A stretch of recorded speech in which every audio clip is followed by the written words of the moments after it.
มาเบิ่งงานเกรดซี่เกรดหยาบอีกขั้นหนึ่งครับคันนี้เป็นโตโยต้าแคมรี่นะครับเป็นงานเกรดหยาบที่สุดนะครับ10,000 กว่าบาทครับบ่ขาม20,000นะครับคันนี้เด้อแคมรี่เด้อครับเด้ออันนี้สีระบบ 2K เงาครับบ่นี่แห้งเลยผมพ่นเลี้ยงเท่าบ้านน่ะอยากเท่าบ้านน่ะใส่ไว้ห้องพ่นซื้อที่ข้านออกไปรอมันแห้งดีๆเบิ่งเกรดซี่เด้อถอดให้คือเก่าเห็นบ่ถอดได้ถอดได้ก็ถอดมือเปิดถอดได้คิ้วขาดประตูถอดได้เห็นบ่คิ้วรีดกระจกถอดได้กระจกถอดได้อันไหนที่ถอดได้ก็ถอดให้นะครับอย่างที่บอกตัวนี้เป็นงานซี่รอบนอกอย่างเดียว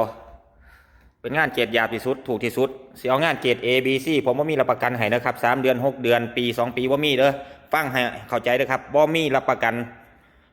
โอเคเด้อโอ้ผมเป็นนักสีมาตลอดเด้อครับเด้อแต่ว่าผมเน้นใส่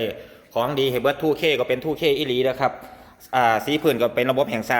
2:1ทินเนอร์ผสมเลกเกอร์ให้เป็นอะคริลิกนกแก้วแท้เลกเกอร์เป็นระบบ2:1 2K แห่งซ่าเด้อครับเด้อฟังดีๆเด้อ 2K มันจะมี2อย่างเด้อครับเด้อมีแห่งซ่ากับแห่งเร็วได้ยินเขาว่าใช้ 2K เต็มระบบฟังก่อน 2K เต็มระบบ2:1หรือ4:1นี่ละถ้าเจ้าไปเจอ4:1แล้วเจ้าก็เรียบร้อยคือกันครับ